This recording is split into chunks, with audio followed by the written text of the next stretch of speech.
Ketvirtadienio knyginėjimai, kaip jau supratote, mėlyjei, beldžiasi jūsų ekranus, o jų viešne šį kartą Delfi kultūra redaktorė Jūratė Žuolytė, atsinešusi dėmesio vertų saviugdos knygų. Sveika, Jūratė. Labą, Kornelija. Matau, turi labai gražią, tiesiog taip norisi iškart vartyti šviesą, tokią jaukę knygą apie maistą. Taip. Kaip tik pietų metui. Taip, tai bus pirmoji knyga. Iš tikrųjų, dar aš trumpai gal prieš pradėdama apie visas knygas pasakoti pasidžiaugsiu, kad visos šios knygos yra leidyklos Alma Litera, kuri jau labai rūpinasi, ką žmonės padovanos kalėdoms. Ir jų puslapį irgi yra tokia atskira rubrika Kalėdos ir galima pamatyti palinkėjimus, ko žmonėms linkite ir pagal tai sudėliotas knygas. Ir šias knygas ten taip pat galima rasti. Originalu. Taip. Tai vienas iš palinkėjimų yra, kam linkite kelionių. Tai ir prie šių kelionių yra ši knyga Maisto istorija. Ji turbūt, galbūt šiek tiek toliau nuo kitų, kur to pristatysime saviugdos knygų, bet tam tikrą prasme irgi, nes tai yra žinios to pačių kelionės. Edukuojanti vis. Taip, nes ji yra tokio enciklopedinio tipo, bet ji yra be galo graži. Čia net pabrėžiama viršelė, kad yra iliustruota visko, ką valgome knyga. Čia galbūt galime šiek tiek pamėginti ir parodyti, kaip čia kas yra. Čia visokių spalvingiausių dalykų, iliustracijų. Tai čia tik jokių būdų nereikia tikėtis receptų. Čia yra apie kiekvieną produktą skyriais taip sudėliota ir papasakota. Jeigu tai yra, sakykime, riešutai, taip kiekviena riešutų rūšis, iš kur jinai atkeliavusi, kokia jos istorija, nuo kurio amžiaus jie pirmą kartą kažkur tai kažkokios istoriniuose šaltiniuose paminėti, kas juos valgia, kaip ruošia, kas dabar daroma, kokių naudingų medžiagų turi, kur ne tik maiste naudojami. Tai žodžiu, apie kiekvieną produktą labai išsamei, labai gražiai. Tai čia taip ne kaip romaną, bet taip vis laiks nuo laiko po keletą puslapių pasigurdžiuojant galima tikrai paskaityti ir kartu po pasaulį pakeliauti, ne tik tai skrandį kažkaip tai paerzinti. Ir po istoriją, kaip suprantu. Taip. Ir prieš kalėdas verta matyti pasianalizuoti, kad prie kalėdų stalo jau galima būtų ištraukti vieną kitą įdomesnį faktą apie maisto galima produktą. Pakalbėti, pažiūrėti, ką mes valgome, kodėl valgome, kokie tie produktai, kuriuos dabar turime, iš kur jie atkeliavę, ne iš tos pačios bulvės, kur mūsų visada būna ant stalo, tikrai ne visada jos Lietuvoje buvo, tai galima sužinoti ar kažkam prisiminti jų istoriją. Ir čia visai šeimai atrodo tinkama ta Taip, knyga. taip, paveiksliukus ir vaikai net gali žiūrėti, apsidžiaugs.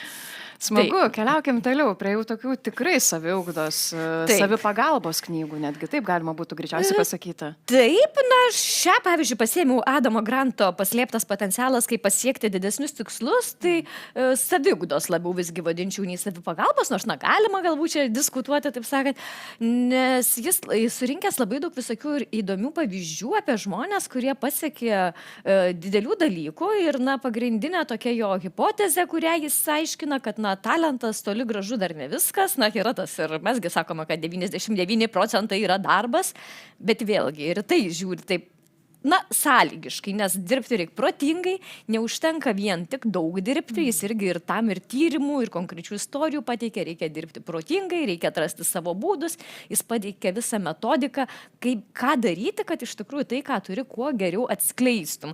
Ir yra čia tokių labai tikrai žavingų pavyzdžių, kaip pavyzdžiui, šachmatų komandos, viena kažkokia labai nuo ankstyvo amžiaus sukdama iš kažkokių pasiturinčių šeimų, o kita labai skurdi, bet atrandama būdų pažadinti tą vaikų potencialą, kaip tai padaroma ir kad net tie, iš kurių nesitikėjome įvairiose srityse, sporto, muzikos, meno, ką daro ir ką galime irgi daryti mes, kad kuo geriau save išreikštume. Ar perskaičiusi šią knygą supratai, kad pilnai išpildai savo potencialą, ar kažkokiose vietose trūksta dar?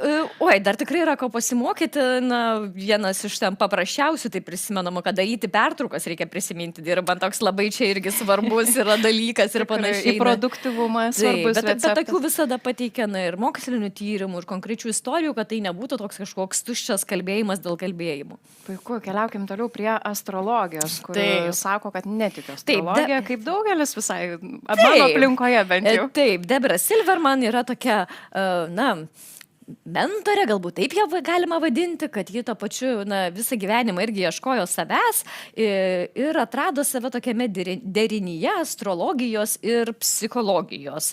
Ir ji ir sako ir pradžioje knygos, kad galbūt jūs netikite, bet paskaitykite, pažiūrėkite, pabandykite. Aš irgi iš tų, kur galbūt taip, atsargiau žiūriu, bet tai yra, galima pažiūrėti kaip į žaidimą, o galbūt kažkas tiki, tai kiekvienas yra laisvas tikėti to, ko nori. Čia yra pateikę ir tokią nuorodą internete, kur galima įsivesti savo gimimo laiką, vietą ir panašiai, ir jau paskui pagal tai nagrinėtis, ir ji tiesiog, tada kažką analizuoja, nagrinėja, sako, ką galima pritaikyti. Tai net jeigu netikite, galite pasižiūrėti ir tiesiog, per psichologinę prizmę pabandyti pažiūrėti, kas jums tinka ir ką galbūt galite savo gyvenime pagerinti. Čia su visomis turbūt saviugdos knygomis, bet kokiamis reikėtų kiek kritiškiau pažvelgti. Taip. Prie paskutiniosios eikime. Taip, paskutinioji yra Teris Suplat knyga Menas kalbėti. Tai aš tikrai labai susižavėjau šią knygą. Tai yra tiesiog, kaip galima suprasti iš pavadinimo, apie viešą kalbėjimą. O autorius yra Baracko Obamos vienas iš kalbų rašytojų. Jis 8 metus su juo dirba, tad čia sudėjo savo tokį ir teoriją, ir praktiką, ir visokias istorijas iš tų laikų. Tai labai įdomi knyga ir jeigu kas nors nėra skaitęs visai jokių knygų apie viešą kalbėjimą, tai manau, kad čia tikrai visi esminiai dalykai sudėti, esminiai taškai ir labai įdomu žiūrėti, kaip tai veikia praktiškai. Ir man dar kas buvo įdomu, kad jisai prisipažįsta, kad jis pats tiek metų rašęs kalbas ir štai rašęs ne bet kam, o Barackui Obamai, kuris vertinamas kaip vienas stipriausių pasaulio oratorių, jis pats bijojo kalbėti viešai ir jis pasakoja tą savo istoriją, kaip visgi perlipo per tą baimę ir kažkaip ją prisijaukino. Sakoma, kad viena didžiausių baimių žmogaus yra kalbėti, atsistoti prieš publiką ir ką nors tarti, kokį žodelį. Bet tu puikiai tai jau įvaldžiusi esi, labai daug laidų vedusi ir nuolat mes tave girdime, matome, bet vis tik tai, ar pamatei savo, ką nors itin naudingo toje knygoje?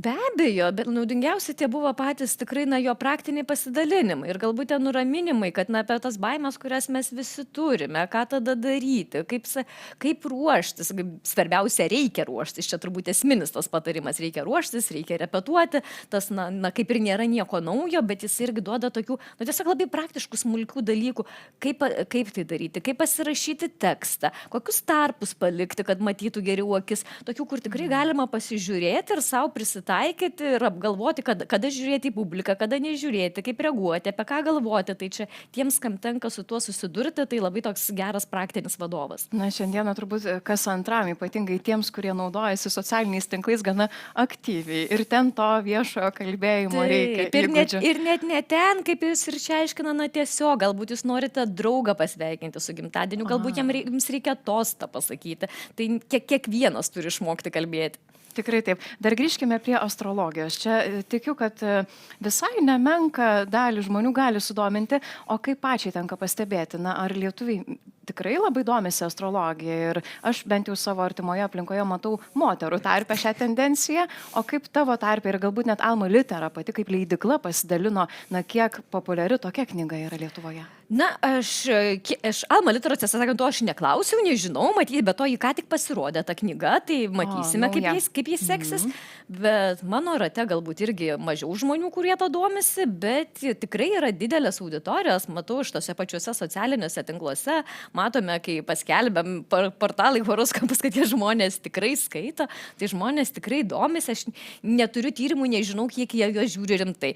Aš taip kažkaip galvočiau, kad galbūt dalis tiesiog žiūri tai kaip į pramogą. Kaip ten yra, reikėtų padaryti tyrimą ir išsiaiškinti. Tikrai taip.